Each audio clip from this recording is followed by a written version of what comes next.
Hello दोस्तों, एक बार फिर से आप सभी लोगों का स्वागत करता हूं आपके अपने यूट्यूब चैनल स्टडी विथ मानव देवपा पे। तो लेकर आ गए हैं एक और नई वीडियो जिसमें हम डिस्कस करने वाले हैं दिल्ली सल्तनत से जुड़े कुछ महत्वपूर्ण प्रश्नों को जो आगामी परीक्षाओं की दृष्टि से काफ़ी महत्वपूर्ण साबित हो सकते हैं।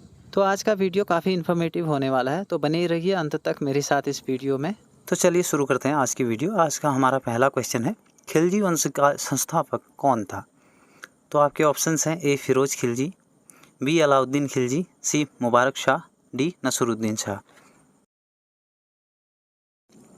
तो इसका सही उत्तर है ऑप्शन ए फिरोज खिलजी।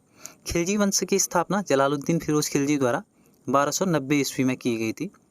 देखिए, इसको खिलजी क्रांति के नाम से भी जाना जाता है क्योंकि इससे पहले दिल्ली सल्तनत पे इलबरी तुर्कों का शासन था जो कि उच्च जाति के तुर्क माने जाते थे, परंतु जो खिलजी थे वो निम्न जाति के तुर्क माने जाते थे। तो इन लोगों ने जो है नस्ल व्यवस्था पर आधारित जो शासन व्यवस्था थी उसको समाप्त किया और खुद सत्ता संभाली, इसलिए इसको खिलजी क्रांति के नाम से जाना जाता है। और बाकी हमने पिछले वीडियो में डिस्कस किया है कि जो फिरोज खिलजी था उसने किस तरह से कैकुबाद को यमुना नदी में फेंकवा दिया था और खुद जो है उसके उत्तराधिकारी की हत्या कर सत्ता को कब्जा लिया था। अगला क्वेश्चन है, भारत में सत्ता स्थापित करने के बाद फिरोज खिलजी ने कौन सी उपाधि धारण की? आपके ऑप्शंस हैं ए जिले इलाही, बी लाख बख्श, सी शाइस्ता खां, डी जलालुद्दीन। तो इसका सही उत्तर है ऑप्शन डी जलालुद्दीन। भारत में सत्ता स्थापित करने के बाद फिरोज खिलजी ने जलालुद्दीन की पदवी धारण की थी। उससे पहले इसको शाइस्ता खां की उपाधि प्राप्त होती है। यह कैकुबाद का शाही अंगरक्षक होता है और जो कैकुबाद होता है वही इसको शाइस्ता खां की उपाधि देता है और साथ ही साथ ये उसके शासन में शमाना का सूबेदार भी होता है। और 1290 ईस्वी में कैकुबाद के द्वारा जो किलोखरी का महल बनाया था उसमें जो है जलालुद्दीन यानी फिरोज खिलजी जो है अपना राज्याभिषेक करवाता है। और बाकी ऑप्शन ए में जो जिले इलाही दिया गया है ये जो है बलबन की उपाधि थी, उसने स्वयं इस उपाधि को धारण किया था। जिले इलाही का मतलब होता है ईश्वर की छाया। और जो ऑप्शन बी में है लाख बख्श, वो कुतुबुद्दीन ऐबक को कहा जाता था लाख बख्श क्योंकि वो लाखों का दान करता था इसलिए। अगला क्वेश्चन है आपका, सिकंदर सानी की उपाधि किसने धारण की थी? तो आपके ऑप्शंस है फिरोज खिलजी, बी अलाउद्दीन खिलजी, सी कुतुबुद्दीन ऐबक, डी इल्तुतमिश। तो इसका सही आंसर है ऑप्शन बी अलाउद्दीन खिलजी। सिकंदर सानी का मतलब होता है कि दूसरा सिकंदर। तो द्वितीय सिकंदर की उपाधि जो है अलाउद्दीन खिलजी ने धारण की थी क्योंकि यह सिकंदर की तरह ही महत्वाकांक्षी था। और अलाउद्दीन खिलजी ने जो है दिल्ली सल्तनत में शायद सबसे अधिक साम्राज्य विस्तार किया होगा, यही कारण था कि इसने जो है सिकंदर सानी की उपाधि धारण की। और बाकी इसके बारे में जानकारी ले लेते हैं। जो फिरोज खिलजी था उसका यह दामाद था और शुरुआत से ही अत्यधिक महत्वाकांक्षी था। तो फिरोज खिलजी इसको देवगिरी अभियान का जो है सेनापति नियुक्त करता है। और देवगिरी पर सफल अभियान करने के बाद अलाउद्दीन खिलजी को ऐसा लगने लगता है कि जो उसका चाचा है फिरोज खिलजी वह अब शासक बनने योग्य नहीं है, उसे जो है सत्ता की बागडोर अपने हाथ में ले लेनी चाहिए। तो यह क्या करता है, फिरोज खिलजी को कड़ा बुलाता है, कड़ा मानिकपुर, और वहाँ जो है फिरोज खिलजी की धोखे से चाकू मारकर हत्या कर देता है।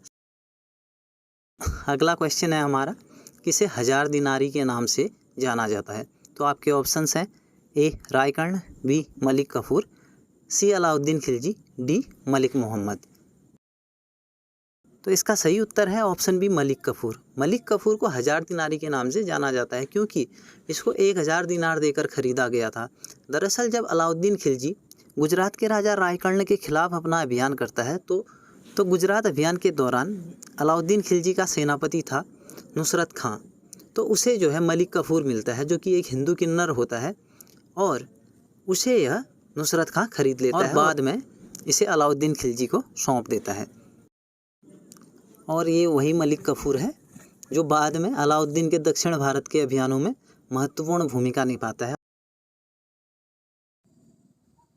तो हमारा अगला क्वेश्चन है, पद्मावत पुस्तक के लेखक कौन थे? आपके ऑप्शंस हैं ए मलिक मोहम्मद जायसी, बी अमीर खुसरो, सी इब्न बतूता, डी जियाउद्दीन बर्नी। तो इसका सही उत्तर है ऑप्शन ए मलिक मोहम्मद जायसी। मलिक मोहम्मद जायसी एक सूफी कवि थे जिन्होंने सन 1540 में अपनी एक कविता लिखी पद्मावत नाम से, जिसमें उन्होंने यह जिक्र किया कि जो अलाउद्दीन खिलजी था उसने रानी पद्मिनी की सुंदरता से प्रभावित होकर चित्तौड़ पर आक्रमण करने की योजना बनाई। जो रानी पद्मिनी थी वो राजा रतन सिंह की पत्नी थी। अगला क्वेश्चन है हमारा, अलाउद्दीन खिलजी ने किस जगह को जीतने के बाद उसका नाम बदलकर खिजराबाद रखा? तो आपके ऑप्शंस हैं ए देवगिरी, बी गुजरात, सी मालवा, डी चित्तौड़। तो इसका सही उत्तर है ऑप्शन डी चित्तौड़। अलाउद्दीन खिलजी ने 1303 ईस्वी में चित्तौड़ पर आक्रमण किया था और इसके पीछे जो प्रमुख कारण माना जाता है वह माना जाता है कि अलाउद्दीन खिलजी रानी पद्मिनी की सुंदरता से अत्यधिक प्रभावित था, जिस कारण से वह चित्तौड़ के राजा राणा रतन सिंह पर आक्रमण करता है और जैसे ही वह चित्तौड़ को जीतता है वहाँ का शासक अपने बेटे खिज्र खां को नियुक्त करता है और चित्तौड़ का नाम बदलकर खिजराबाद रख देता है। होप आपको क्लियर हो गया होगा। तो अगला क्वेश्चन है हमारा, दिल्ली सल्तनत के किस शासक ने सैनिकों का हुलिया रखने की प्रथा आरंभ की थी? आपके ऑप्शंस हैं ए बलबन, बी इल्तुतमिश, सी अलाउद्दीन खिलजी, डी फिरोज खिलजी। तो इसका सही उत्तर है ऑप्शन सी अलाउद्दीन खिलजी। अलाउद्दीन खिलजी ऐसा पहला सुल्तान था जिसने स्थायी सेना रखनी आरंभ की। उससे पहले भी सुल्तानों के पास सेनाएं होती थी, लेकिन ऐसा नहीं था कि वो नकद वेतन प्राप्त करने वाली सेना और स्थायी सेना होती थी। उससे पहले क्या होता था कि जो भी सुल्तान होते थे वह एक बहुत बड़ी स्थायी सेना नहीं रखते थे, क्योंकि सेना के रख रखाव पे अत्यधिक खर्चा होता था। तो वो क्या करते थे, केवल युद्ध के समय ही कुछ लोगों को बोलते थे कि आप हमारे लिए लड़िए और जो युद्ध में जो लूट का माल मिलेगा हम उसमें से आपको कुछ हिस्सा दे देंगे और आपको कुछ जागीर भी उसके बदले दे देंगे। चूँकि अलाउद्दीन खिलजी ने एक स्थायी सेना रखी थी, तो जिस कारण उसने सैनिकों का हुलिया रखना आरंभ किया ताकि जो उसके स्थायी सैनिक हैं उनकी पहचान आसानी के साथ की जा सके। और इसके साथ ही साथ अलाउद्दीन खिलजी ने अपने सैनिकों को नकद वेतन देना आरंभ किया और जो सैनिकों को जागीर देने की प्रथा थी उसको उसने बंद किया। अगला क्वेश्चन है हमारा, दीवान ए मुस्तखराज विभाग की स्थापना किसने की? आपके ऑप्शंस हैं ए अलाउद्दीन खिलजी, बी मोहम्मद बिन तुगलक, सी बलबन, डी इल्तुतमिश। तो इसका सही उत्तर है ऑप्शन ए अलाउद्दीन खिलजी। अलाउद्दीन खिलजी से पहले जितने भी सुल्तान हुआ करते थे उन्होंने क्या किया, किसानों पर कर तो लगाया लेकिन उन्हें उनकी वास्तविक उपज पता नहीं थी, जिस कारण क्या होता था कि राज्य और किसानों दोनों को ही हानि होती थी। परंतु अलाउद्दीन खिलजी ने क्या किया, सबसे पहले भूमि का मापन कराया जिसे कि मशाहत कहा गया और इसका जो उद्देश्य था राज्य की वास्तविक उपज का पता लगाना था। भूमि मापन से राजा को यह पता चल जाता था कि एक व्यक्ति के पास यदि इतनी भूमि है तो उसकी उपज क्या है और कितना कर उसको राज्य को देना होगा। और इसी भूमि मापन को लागू करवाने के लिए उसने दीवान ए मुस्तखराज नामक विभाग की स्थापना की थी। तो इसका सही उत्तर हो गया ऑप्शन ए अलाउद्दीन खिलजी। तो ये अलाउद्दीन ने काफ़ी सारे सुधार किए थे, उनमें से एक महत्वपूर्ण सुधार ये भी है। अगला क्वेश्चन है आपका, घोड़ों को दागने की प्रथा किस शासक ने आरंभ की? आपके ऑप्शंस हैं ए मोहम्मद बिन तुगलक, बी फिरोज खिलजी, सी अलाउद्दीन खिलजी, डी रुकनुद्दीन। तो इसका सही उत्तर है ऑप्शन सी अलाउद्दीन खिलजी। जैसा कि अलाउद्दीन खिलजी के बारे में अभी तक हम पढ़ते आ रहे हैं, अलाउद्दीन खिलजी ने एक बहुत बड़ी सेना रखी थी जिसमें उसका एक बहुत बड़ा घुड़सवारी दस्ता भी था। लेकिन जो सैनिक होते थे वो क्या करते थे कि जो सेना के अच्छी नस्ल के अच्छी क्वालिटी के जो घोड़े होते थे उनको ले जाकर बाजारों में वह बेच देते थे और जो घटिया नस्ल के घोड़े होते थे उनको लाकर वह सेना में भर्ती करवा देते थे। जिससे क्या होता था, युद्ध के समय अलाउद्दीन का जो घुड़सवारी दस्ता था वह कमज़ोर पड़ जाता था, जिस कारण अलाउद्दीन को अपने अभियानों को सफल बनाने में कठिनाइयाँ आती थी। तो इस तरह के हालातों से बचने के लिए अलाउद्दीन ने घोड़ों को दागने की प्रथा आरंभ की ताकि जो सेना के घोड़े हों उन पर एक विशेष प्रकार की मुहर लगी होगी और उनको आसानी से पहचान लिया जाएगा। और इस तरह से क्या होगा, घोड़ों की कालाबाजारी बंद करवाई अलाउद्दीन खिलजी ने। तो अगला क्वेश्चन है, घरी अथवा ग्रह कर लगाने वाला दिल्ली सल्तनत का पहला सुल्तान कौन था? आपके ऑप्शंस हैं ए बलबन, बी अलाउद्दीन खिलजी, सी मोहम्मद बिन तुगलक, डी फिरोज शाह। तो इसका सही उत्तर है ऑप्शन बी अलाउद्दीन खिलजी। अलाउद्दीन खिलजी ने करों में अत्यधिक वृद्धि की थी और वह भूमि उपज का लगभग 50% हिंदुओं से और लगभग 25% मुसलमानों से कर के रूप में ले लेता था। इसके पीछे जो सबसे बड़ा कारण था वह था अलाउद्दीन खिलजी की बहुत बड़ी सेना जिसके रखरखाव पे अत्यधिक खर्च वो करता था। और जो घरी कर था यह लोगों को अपने घर में, स्वयं के घर में रहने के लिए राज्य को देना पड़ता था। इसके अलावा भी अलाउद्दीन ने जजिया, खराज और चरी यानी चारागाह में पशुओं को चराने ले जाने के बदले दिया जाने वाला कर, ये सारे कर हिंदुओं पर लगा रखे थे। और एक कर और था जकात, जो मुसलमानों से लिया जाने वाला धार्मिक कर था। मुसलमानों के जितने भी धार्मिक अनुष्ठान होते थे उनका खर्च जो आता था उसे जो है राज्य में रह रहे मुसलमानों से कर के रूप में अलाउद्दीन खिलजी लेता था। अगला क्वेश्चन है, बाजार नियंत्रण व्यवस्था किस शासक ने लागू की थी? ए अलाउद्दीन खिलजी, बी कुतुबुद्दीन ऐबक, सी बलबन, डी मोहम्मद बिन तुगलक। तो इसका सही उत्तर है ऑप्शन ए अलाउद्दीन खिलजी। अलाउद्दीन ने जो जीवन निर्वाह की आवश्यक वस्तुएं हैं, इन्हीं रोज़मर्रा इस्तेमाल होने वाली चीज़ें जैसे कि दालें हो गई, सब्जी हो गई, अनाज हो गए, गेहूँ चावल, इस तरह की चीज़ों के जो मूल्य थे उनको मांग और आपूर्ति के अनुसार उनके दामों को घटने या बढ़ने नहीं दिया, बल्कि जो उसका मूल्य था उसको निश्चित कर दिया और जो सरकारी मूल्य सूची है वह दुकानों पर लगा दी, ताकि जितनी भी रोज़मर्रा की जीवन निर्वाह की आवश्यक वस्तुएं हैं वह एक निश्चित मूल्य पर बिके और जो उसके सैनिक हैं उनको जो भी वेतन मिलता है उसी वेतन में वह अपने और अपने परिवार का भरण पोषण कर सकें। तो अगला क्वेश्चन है हमारा, सर्वप्रथम दक्षिण भारत के क्षेत्र को किस शासक ने अपने राज्य में शामिल किया? आपके ऑप्शन है ए गयासुद्दीन, बी अलाउद्दीन खिलजी, सी मोहम्मद बिन तुगलक, डी फिरोज शाह। तो जलालुद्दीन के समय तक क्या था, जो दिल्ली सल्तनत का साम्राज्य था वह केवल उत्तर भारत के क्षेत्र में ही फैला था। अलाउद्दीन खिलजी जिसने सिकंदर शानी की उपाधि धारण की, तो अलाउद्दीन खिलजी ने क्या किया कि संपूर्ण भारत विजय का अभियान चलाया और उसने दक्षिण भारत पर आक्रमण किया। और दक्षिण भारत पर आक्रमण करते समय उसका जो सेनापति था, यानी जो उसकी सेना का नेतृत्व कर रहा था, वह कर रहा था मलिक काफूर। मलिक काफूर यह वही हिंदू किन्नर था जिसको नुसरत खान ने गुजरात में 1000 दिनार देकर खरीदा था। अगला क्वेश्चन है, किस सल्तनत कालीन शासक को सार्वजनिक वितरण प्रणाली का जनक कहा जाता है? आपके ऑप्शन है ए फिरोज खिलजी, बी अलाउद्दीन खिलजी, सी बलबन और डी इल्तुतमिश। तो इसका सही उत्तर है ऑप्शन बी अलाउद्दीन खिलजी। अलाउद्दीन खिलजी को सार्वजनिक वितरण प्रणाली का जनक कहा जाता है, क्योंकि अलाउद्दीन खिलजी ने क्या किया था कि मूल्यों को तो निश्चित कर दिया था, परंतु उसके लिए आवश्यक था कि वस्तुओं की उपलब्धता भी बनी रही। तो उसने सरकारी गोदामों की स्थापना की जहां वह कर में प्राप्त होने वाले अनाज को रखता था और बाद में उसे बाजारों में उचित मूल्यों पर बिकवा देता था। और इसी के साथ साथ उन्होंने वस्तुओं की उपलब्धता को बनाए रखने के लिए विभिन्न प्रकार के बाज़ारों की स्थापना की। और इस तरह के जो बाज़ार थे, जो सरकारी सहायता प्राप्त होते थे, यानी जिनको सब्सिडी मिलती थी एक तरह की सरकार से, उनको कहा जाता था सराय अदल। और जो इन बाज़ारों का संचालन करते थे वो करता था सदर ए रियासत नाम का अधिकारी होता था, वही जो है इन बाज़ारों का संचालन करता था। अगला क्वेश्चन है, दिल्ली सल्तनत के किस शासक ने स्वयं को खलीफा घोषित किया? आपके ऑप्शन है ए अलाउद्दीन खिलजी, बी कुतुबुद्दीन मुबारक शाह, सी नसीरुद्दीन खुसरो शाह, डी बलबन। तो इसका सही उत्तर है ऑप्शन बी कुतुबुद्दीन मुबारक शाह। कुतुबुद्दीन मुबारक शाह जो है अलाउद्दीन खिलजी की जब 1316 में मृत्यु हो जाती है, उसके बाद एक और शासक आता है, फिर जो है कुतुबुद्दीन मुबारक शाह गद्दी पर बैठता है। यह वही शासक है जिसने अपने आप को खलीफा घोषित किया था। इसके महत्वपूर्ण उपलब्धियों में से एक है 1317 ईस्वी में इसने देवगिरी को दोबारा से जीता था, क्योंकि अलाउद्दीन खिलजी की मृत्यु के बाद जो है देवगिरी के शासक ने स्वयं को स्वतंत्र घोषित कर लिया था। जो इसका उत्तराधिकारी था वो था नसीरुद्दीन खुसरो शाह। वह खिलजी वंश का अंतिम शासक था।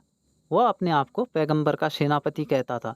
तो यह भी क्वेश्चन कहीं पे बन सकता है कि कौन सा शासक स्वयं को पैगंबर का सेनापति कहता था, तो इसका उत्तर होगा नसीरुद्दीन खुसरो शाह। तो अगला क्वेश्चन है हमारा, तुगलक वंश की स्थापना किसने की थी? आपके ऑप्शन है ए मोहम्मद बिन तुगलक, बी फिरोज शाह तुगलक, सी गयासुद्दीन तुगलक, डी अलाउद्दीन आलम शाह।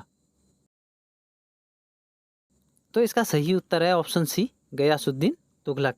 तो 1320 ईस्वी में खिलजी वंश का जो अंतिम शासक था नसीरुद्दीन खुसरो शाह, उसकी हत्या गाजी मलिक नाम का एक व्यक्ति कर देता है। और यही गाजी मलिक या गयासुद्दीन तुगलक जो है दिल्ली सल्तनत का नया सुल्तान बनता है और एक नए वंश तुगलक वंश की नींव रखता है, जो कि सन 1320 से लेकर सन 1414 तक दिल्ली सल्तनत की सत्ता पर शासन करता है। आइए अब थोड़ी सी जानकारी गयासुद्दीन तुगलक के बारे में ले लेते हैं। गयासुद्दीन का जन्म एक साधारण से परिवार में होता है, ठीक है। इसका जो पिता था वह क्या था, बलबन का दास था। यह भी एक तुर्क होता है। गयासुद्दीन तुगलक क्या था, अलाउद्दीन खिलजी के शासनकाल में होने वाले जो जितने भी सैन्य अभियान थे उनका अध्यक्ष था, और उसके साथ ही साथ पंजाब यानी दीपालपुर का यह राज्यपाल था। मंगोलों को इसने पराजित किया था, जिसके कारण गयासुद्दीन तुगलक को मलिक उल गाजी के नाम से जाना जाता था। इसी नाम से इसको प्रसिद्धि मिली हुई थी। गयासुद्दीन तुगलक ने जो है गाजी की उपाधि धारण की थी। गाजी का मतलब होता है काफिरों का घातक।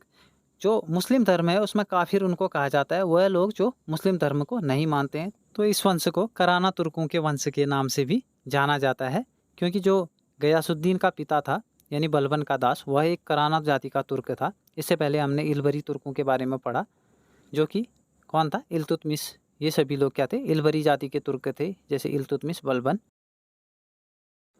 तो अगला क्वेश्चन है हमारा, दिल्ली सल्तनत के किस शासक ने तुगलकाबाद नामक शहर बसाया था? आपके ऑप्शन है, ए अलाउद्दीन खिलजी, बी गयासुद्दीन तुगलक, सी मोहम्मद बिन तुगलक, डी बलबन। तो इसका सही उत्तर है गयासुद्दीन तुगलक। गयासुद्दीन तुगलक ने ही जो है तुगलकाबाद नामक शहर को बसाया था। इस तरह के भी क्वेश्चन जो है कभी कभी परीक्षा में पूछ लिए जाते हैं, तो आपको जानकारी होनी चाहिए। अगला क्वेश्चन है, गयासुद्दीन तुगलक के समय बरीद ए ममालिक क्या था? ए अश्वशाला का प्रमुख, बी गुप्तचर विभाग का प्रमुख, सी डाक विभाग का प्रमुख, डी सेनापति। तो इसका उत्तर है सी, डाक विभाग का प्रमुख। अलाउद्दीन खिलजी के समय तो क्या था कि जो बरीद ए ममालिक था वो किसको कहते थे, गुप्तचर विभाग को कहते थे। लेकिन जो गयासुद्दीन तुगलक था उसके समय डाक विभाग प्रमुख को बरीद ए ममालिक कहा जाता था। गयासुद्दीन तुगलक ने जो है डाक व्यवस्था पर अत्यधिक ध्यान दिया था। उसने जो है डाक व्यवस्था को मजबूत करने के लिए प्रत्येक 1 किलोमीटर में यानी 3/4 मील पर डाक पहुंचाने वाले व्यक्ति या एक घुड़सवार को नियुक्त किया था। और जो बरीद ए ममालिक होता था, यह क्या होता था, उस डाक विभाग का मुखिया होता था। और अगला क्वेश्चन है, इब्न बतूता किसके शासनकाल में भारत आया? आपके ऑप्शंस हैं, A Ghiyasuddin Tughlaq, B Mohammad bin Tughlaq, C Harshvardhan, D Alauddin Khilji. तो इसका सही उत्तर है option B, Mohammad bin Tughlaq. Ibn Battuta Morocco Africa महाद्वीप का रहने वाला था, जो कि लगभग 1333 ईस्वी में भारत आता है। और मोहम्मद बिन जो है उसको अपने दरबार में बुलाता है और उसको दिल्ली का काजी नियुक्त करता है। और सन 1342 में मोहम्मद बिन तुगलक इब्न बतूता को एक राजदूत बनाकर दिल्ली भी भेजता है। तो इस बात को भी आप याद रखें। अगला क्वेश्चन है, किताब उल रहला किसकी पुस्तक है? A Ibn Battuta, B Hiuen, C Malik Muhammad Jayasi, D Amir Khusro. तो इसका सही उत्तर है ऑप्शन ए, इब्न बतूता। किताब उल रहला जो है यह इब्न बतूता ने लिखी है। और इब्न बतूता ने इसमें मोहम्मद बिन तुगलक के समय जितनी भी घटनाएं हुई थी उनका उल्लेख किया है, और उसके समय शासन व्यवस्था किस तरह की थी और मोहम्मद बिन तुगलक ने क्या क्या कार्य किए, उन बातों का उल्लेख भी हमें किताब उल रहला में मिलता है। तो अगला क्वेश्चन है हमारा, मोहम्मद बिन तुगलक गद्दी पर कब बैठा? यहाँ पर आपके ऑप्शंस हैं, ए 1320, बी 1323, सी 1330 या डी 1325। तो इसका सही उत्तर है ऑप्शन डी, 1325 ईस्वी। गयासुद्दीन तुगलक की मृत्यु के बाद उसका जो पुत्र था मोहम्मद बिन तुगलक, या उसको जौना खां के नाम से भी जाना जाता था, वह दिल्ली सल्तनत की गद्दी पर बैठता है। जब गयासुद्दीन तुगलक बंगाल विजय करके वापस लौट रहा था, तो उसके पुत्र जौना खां यानी जिसको हम मोहम्मद बिन तुगलक भी कहते हैं, ने उसके स्वागत में दिल्ली के निकट एक जगह है अफगानपुर, वहाँ पे एक बहुत बड़ा पांडाल बनवाया था। और उस पांडाल में जब ये लोग विजय का जश्न मना रहे होते हैं, तो पांडाल में अचानक से हाथी घुस आते हैं, और हाथियों की वजह से जो है पांडाल गिर जाता है, और उसके नीचे गयासुद्दीन तुगलक की दबकर मृत्यु हो जाती है। और कई विद्वान मानते हैं कि जो मोहम्मद बिन तुगलक था उसी ने यह षड्यंत्र रचा था ताकि उसे दिल्ली की गद्दी प्राप्त हो सके। और कुछ विद्वान कहते हैं कि यह क्या था, एक दुर्घटना थी। तो अगला क्वेश्चन है हमारा, दिल्ली सल्तनत के किस शासक ने राजधानी को दिल्ली से तुगलकाबाद स्थानांतरित किया था? और आपके ऑप्शंस हैं, A Ghiyasuddin Tughlaq, B Firoz Shah Tughlaq, C Mohammad bin Tughlaq, D Alauddin Khilji. तो इसका सही उत्तर है ऑप्शन सी, मोहम्मद बिन तुगलक। मोहम्मद बिन तुगलक ने जो है राजधानी को दिल्ली से दौलताबाद ले जाने का निर्णय लिया था। दौलताबाद जो है वर्तमान में महाराष्ट्र के औरंगाबाद जिले में एक नगर है और इसका जो पुराना नाम था वो था देवगिरी। राजधानी को दिल्ली से दौलताबाद ले जाने के पीछे अलग अलग विद्वानों के अलग अलग मत हैं। कुछ विद्वानों का मानना यह है कि दिल्ली जो है सीमा के अत्यधिक निकट था, जिस कारण इस पर मंगोल आक्रमणकारियों का खतरा बना रहता था। इन खतरों को टालने के लिए मोहम्मद बिन तुगलक ने राजधानी को दिल्ली से दौलताबाद स्थानांतरित करने का निर्णय लिया। तो वहीं कुछ विद्वान मानते हैं कि यह जो है उत्तर भारत और दक्षिण भारत के एकदम मध्य में स्थित एक नगर था। तो यहाँ से जो है शासन चलाने में और पूरे भारत पर अपना कंट्रोल बनाने में मोहम्मद बिन तुगलक को काफ़ी आसानी होती।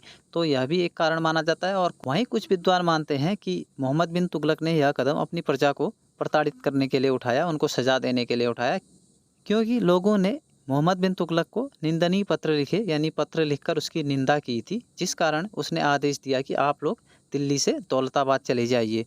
परंतु जो दिल्ली के लोग होते हैं वो वहाँ के माहौल के अनुसार खुद को ढाल नहीं पाते, वहाँ के पर्यावरण के अनुसार खुद को ढाल नहीं पाते और लोगों को काफ़ी तकलीफ़ें उठानी पड़ती हैं, जिस कारण पुनः जो है मोहम्मद बिन तुगलक राजधानी को दौलताबाद से दिल्ली ले आता है।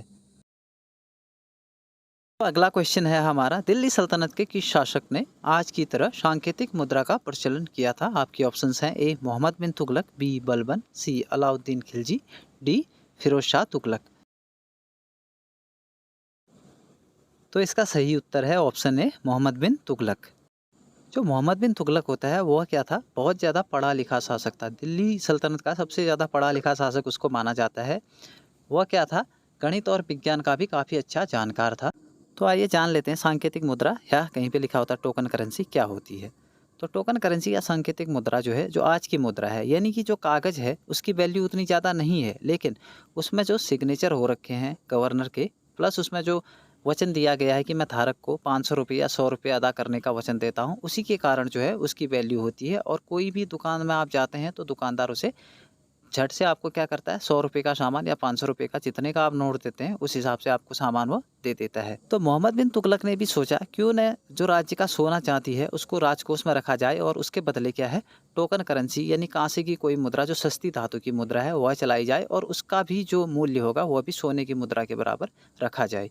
इससे क्या होता है, जो राज्य के गोल्ड रिजर्व यानी सोने के जो भंडार हैं उनमें क्या है बढ़ोतरी होती है और राज्य की स्थिति मजबूत होती। अब मोहम्मद बिन तुगलक का जो ये प्लान था सांकेतिक मुद्रा या टोकन करेंसी चलाने का, यह बहुत अच्छा था, परंतु ग्राउंड पे अप्लाई कैसे करना है, यानी उसका क्रियान्वयन किस तरह से होना है, उस चीज़ पर उसने कोई ध्यान नहीं दिया। असली और नकली सिक्कों में अलग अलग पहचान रखने के लिए मोहम्मद बिन तुगलक ने कोई भी कार्य नहीं किया। उसने ना ही मुद्राओं का कोई विशेष वजन रखा और ना ही मुद्राओं पर किसी विशेष तरह की कोई राज की मुहर लगवाई। तो इसका दुष्परिणाम ये हुआ कि जो लोग थे उन्होंने कहा भाई घर में तो हमारे भी पड़ा है कांसा, तो राजा को तो दे देंगे हम आसानी से झांसा। तो उस टाइम के जो कुशल कारीगर थे उन्होंने क्या किया, घर पर ही कांसे को गलाकर मुद्राएं बना दी और उससे जो है राज की कर भी चुका दिया और बाजार से खरीदारी भी कर ली।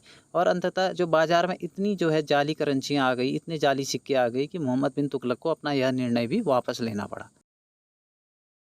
तो अगला क्वेश्चन है हमारा, दीवान को ही विभाग की स्थापना किसने की थी? आपके ऑप्शंस हैं ए मोहम्मद बिन तुगलक, बी अलाउद्दीन खिलजी, सी बलबन, डी कुतुबुद्दीन ऐबक। इसका सही उत्तर है ऑप्शन ए मोहम्मद बिन तुगलक। तो जो मोहम्मद बिन तुगलक था वह अपने समय से काफ़ी आगे की सोच रखता था। उसने कई नए नए प्रयोग किए थे, जैसे कि राजधानी स्थानांतरित करना, टोकन करेंसी चलाना। भले ही वो अपने प्रयोगों में असफल रहा, वो उसकी ख़राब किस्मत भी बोला जा सकता है, या उस समय के हिसाब से वैसी परिस्थितियाँ शायद नहीं रही होंगी, परंतु जो उसने प्रयोग किए उनके रिलेवेंस आज की डेट में भी है। तो उसके इन्हीं प्रयोगों में से एक था दीवान कोही नामक विभाग की स्थापना करना। इस संस्था का मुख्य उद्देश्य था राज्य की सहायता से कृषि योग्य भूमि का विकास करना और उसका विस्तार करना। तो कुल मिलाकर मोहम्मद बिन तुगलक चाहता था कि जो परती भूमि है, अर्थात जिस भूमि का उपयोग कृषि कार्यों के लिए ना किया जा रहा हो या फिर किसी आय प्राप्ति के लिए ना किया जा रहा हो, और जो बंजर भूमि है, जिस भूमि पे कुछ उगाया नहीं जा सकता है, कुछ उगता नहीं है, ऐसी भूमि को जो है कृषि योग्य भूमि में तब्दील करना। तो जो दीवान कोही नामक विभाग था, इसका जो प्रमुख पदाधिकारी यानी जो मुख्य अधिकारी होता था वो होता था दीवान अमीर कोही। इसके अलावा जो है अत्यधिक कम ब्याज पर मोहम्मद बिन तुगलक ने किसानों को तकावी ऋण भी उपलब्ध करवाए थे। तकावी ऋण को आप जो है आज के जो कृषि ऋण होते हैं, किसानों को जो लोन दिया जाता है उससे कंपेयर कर सकते हैं। उनकी ब्याज दर भी जो है काफ़ी कम रहती है और वो किसानों को किस उद्देश्य से दिए जाते हैं, ताकि वो बीज खरीद सकें और जो खेती करने के लिए आवश्यक साधन हैं वो सब चीज़ें वो खरीद सकें। तो उस टाइम पे भी यही सब होता था।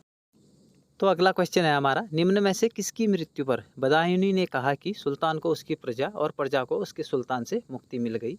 आपके ऑप्शन है ए सिकंदर लोदी, बी गयासुद्दीन तुगलक, सी मोहम्मद बिन तुगलक, डी इल्तुतमिश।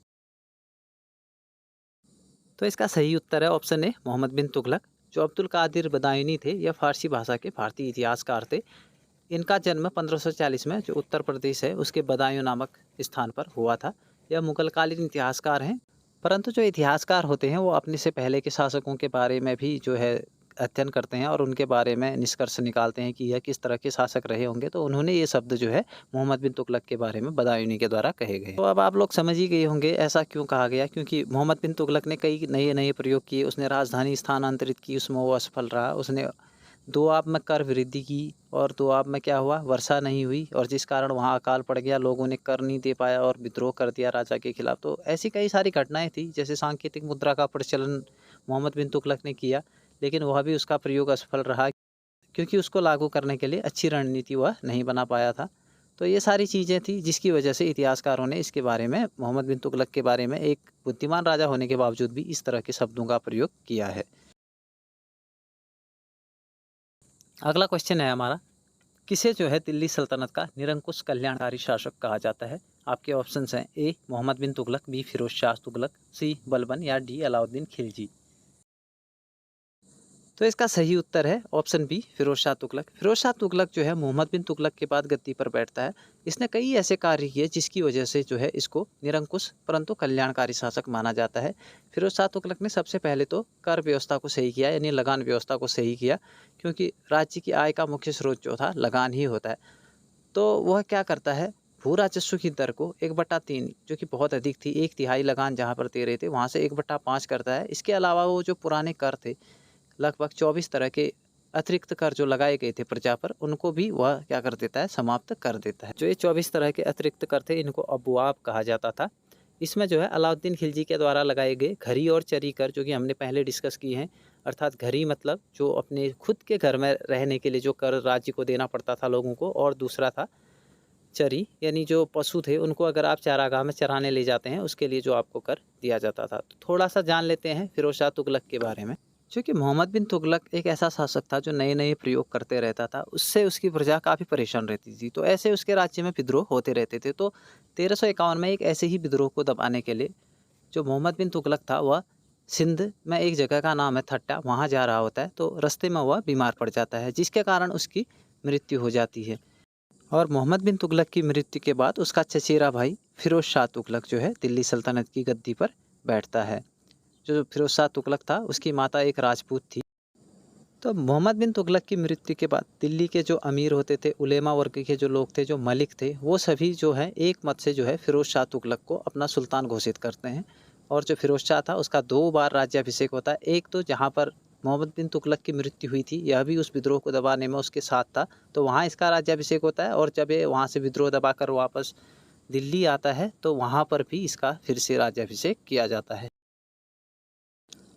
तो अगला क्वेश्चन है, ब्राह्मणों पर जजिया कर लगाने वाला दिल्ली सल्तनत का पहला शासक कौन था? आपके ऑप्शन हैं ए मोहम्मद बिन तुगलक, बी अलाउद्दीन खिलजी, सी इल्तुतमिश, डी फिरोज शाह तुगलक। तो इसका सही उत्तर है ऑप्शन डी फिरोज शाह तुगलक। तो जजिया एक प्रकार का धार्मिक कर था, ठीक है, जो मुस्लिम राज्य में रह रही गैर मुस्लिम जनता, यानी जो मुस्लिम से अतिरिक्त धर्म के लोग उस राज्य में रहते थे, उनसे ये लोग लेते थे। इनका यह मानना था कि जो इस्लामिक राज्य है वह केवल इस्लाम को मानने वाले लोगों, यानी जो मुस्लिम धर्म को मानते हैं उन्हीं के लिए है। यदि अन्य धर्म के लोग हमारे राज्य में रहेंगे तो उनको जो है धार्मिक कर चुकाना पड़ेगा। तो यदि जजिया कर के इतिहास पर थोड़ी सी नज़र डाली जाए तो इसको सबसे पहले मोहम्मद बिन कासिम ने भारत में ही लगवाया था, वो भी भारत के जो सिंध प्रांत है उसके देवल नामक स्थान पर। इसके बाद जो है जजिया कर लगाने वाला पहला सुल्तान बनता है फिरोज शाह तुगलक, जो कि इसको भू राजस्व से अलग, जो कि खराज नाम से वसूला जाता था, उससे अलग जो है धार्मिक कर के रूप में वसूलता है। पहले ब्राह्मणों को इस कर से मुक्त रखा जाता था, लेकिन यह क्या करता है, ब्राह्मणों पर भी इस कर को आरोपित कर देता है। और जब ब्राह्मण जो है इसका विरोध करते हैं और विरोध करने के बाद वह भूख हड़ताल पर चले जाते हैं, परंतु फिरोज शाह तुगलक पर इस बात का कोई भी फर्क नहीं पड़ता और वह जजिया को हटाने के पीछे कोई ध्यान नहीं देता है। अंततः जो दिल्ली के लोग होते हैं वह तय करते हैं कि हम लोग जो है ब्राह्मणों के स्थान पर स्वयं उनका कर भर दिया करेंगे। तो अगला क्वेश्चन है, फुतुहात ए फिरोज शाही किसने लिखी थी? आपके ऑप्शंस हैं ए जियाउद्दीन बर्नी, बी फिरोज शाह, सी अबुल फजल, डी इब्न बतूता। तो इसका सही उत्तर है ऑप्शन बी फिरोज शाह। फिरोज शाह ने जो है अपनी आत्मकथा को फुतुहात ए फिरोज शाही नाम से लिखा था। तो अगला क्वेश्चन है, दिल्ली सल्तनत के किस शासक ने फलों के बगीचे लगवाए यानी फलों के बाग लगवाए? आपके ऑप्शंस हैं ए कुतुबुद्दीन ऐबक, बी फिरोज शाह, सी इल्तुतमिश, डी बलबन। तो इसका सही उत्तर है ऑप्शन बी फिरोज शाह। फिरोज शाह तुगलक जो है राज्य की आय वृद्धि कैसे हो इस बात पर वह बहुत ध्यान देता था। तो उसने इसी क्रम में क्या किया, लगभग 1200 फलों के बगीचे उसने लगवाए, जिससे कि राज्य की आय में जो है करीब 1,80,000 टन का प्रतिवर्ष की अतिरिक्त वृद्धि राज्य की आय में होने लगी। और इसके अलावा जो है उसने जो राज परिवार था उसके उपयोग में आने वाली चीज़ें और उनकी जो विलासिता की वस्तुएं थी उसके लिए भी जो है 36 शाही कारखानों की स्थापना करवाई थी। तो इसी क्वेश्चन के साथ वीडियो को समाप्त करते हैं। होप वीडियो आप लोगों को पसंद आई होगी। वीडियो काफ़ी लंबा था लेकिन साथ ही साथ इन्फॉर्मेटिव भी था। तो अगर इन्फॉर्मेशन पसंद आई हो तो वीडियो को लाइक कीजिए, अपने दोस्तों के साथ वीडियो को शेयर कीजिए और इस चैनल को सब्सक्राइब ज़रूर कीजिए। God bless you.